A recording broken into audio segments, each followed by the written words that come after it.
Ойлан да бая. Наполеон Хилл. Наполеон Хиллдің келесі кеңесі қиялға ерік беру. Қиялдау үлкен мүмкіндіктерге жол ашады. Қандай болғыңыз келеді, соны елестетіңіз. Бұл шеберханада адамның жоспары мен қалауы шыңдалады. Адам нені көз алдына елестете алса, соны шын мәнінде жасай алады. Қиялдың түрлері. Бірінші, синтетикалық қиял.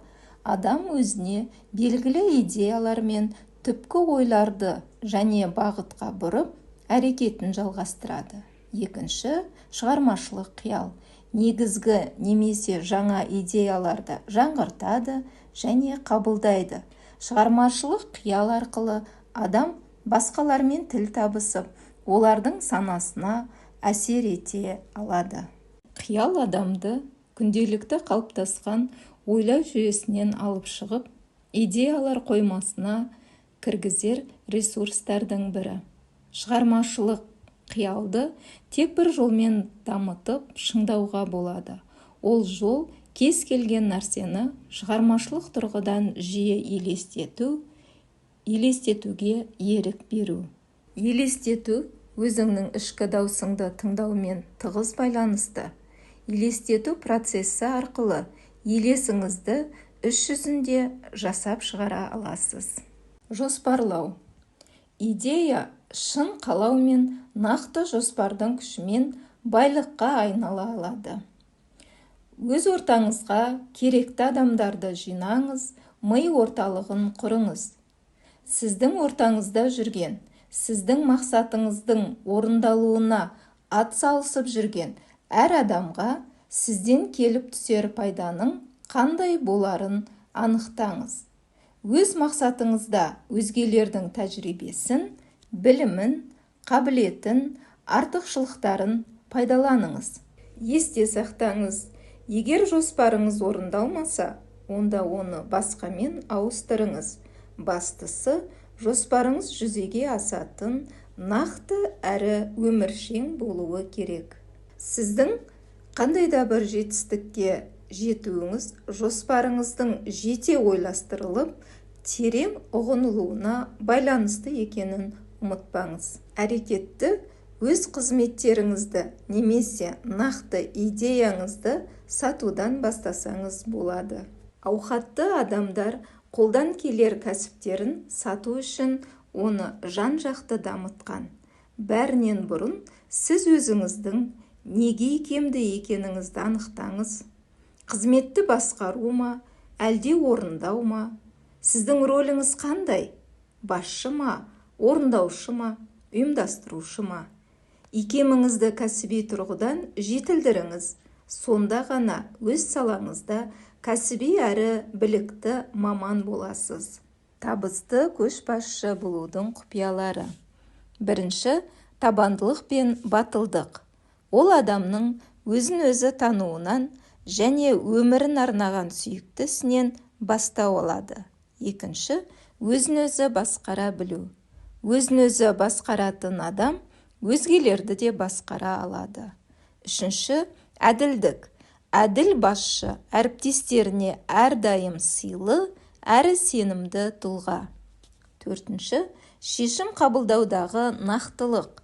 Бұл басшының басқан қадамына деген жауапкершілігін және біліктілігін көрсетеді. Бесінші, айқын жоспар. Жоспар бойынша талмай еңбек ету, мақсаттарыңыз бен мүмкіндіктеріңізді нақты түсіну. Ең қарапайым жоспар бір күндік жоспар. Үлкен жетістіктің бастауы осы бір күндік жоспардың жүзеге асқан жағдайда жалғасады. Алтыншы, көз тартарлық тұлға. Озат болу, өзін және өзгелерді сыйлауды талап етеді. Өзгеден талап етсеңіз, өзіңіз сол талапқа сай болыңыз. Өзіңізден бастаңыз. Өзіңізді қадағалаңыз және абыройлы, жауапты тұлға болуға талпыныңыз. Жетінші, өзгелерге жаны ашу және түсіністікпен қарау. Табысты басшы үнемі өз қол астындағылармен келісімге келе алатын, оларға кез келген сәтте демеу болып, қолдау көрсететін, тең дәрежеде сыйласа білетін серіктес. 8. Барлық жауапкершілікті өз мойнына алу. Көшбасшылар жібермеуі тиіс қателіктер. 1.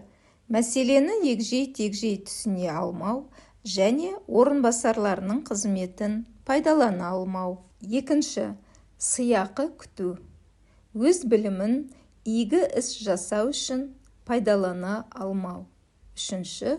Қол астындағылардың бәсекелестік шабуылынан қорқу. 4. Жағдайды өзі қалайтындай етіп, көз алдына елестете алмау. 5. Басқарудың өктемділігі. Жұмыс пен табыс. Әрбір адам табысы көп әрі өзі сүйіп жасайтын жұмыс тапқысы келеді. Жаныңызға рахат сыйлар жұмысыңыз болса, демек сіз табысқа бір қадам жақындадыңыз. Жаныңыз қалайтын жұмысты қалай табу керек? 1. Сізге қандай іспен шұғылданған ұнайтынын анықтаңыз. Ал егер сіз қалайтын жұмысыңызды кездестірмесеңіз, оны жасап алудан тайынбаңыз. 2. Жұмыс жасағыңыз келетін компанияны немесе жеке адамды таңдап алыңыз. 3. Болашақ жұмыс беруші туралы ақпарат жинаңыз. Ол немен айналысады? Жеке қасиеттері қандай? Бизнестегі жетістіктері, еңбегі, тағы басқа туралы. 4. Өз қабілеттеріңіз бен дарыныңызға талдау жасаңыз.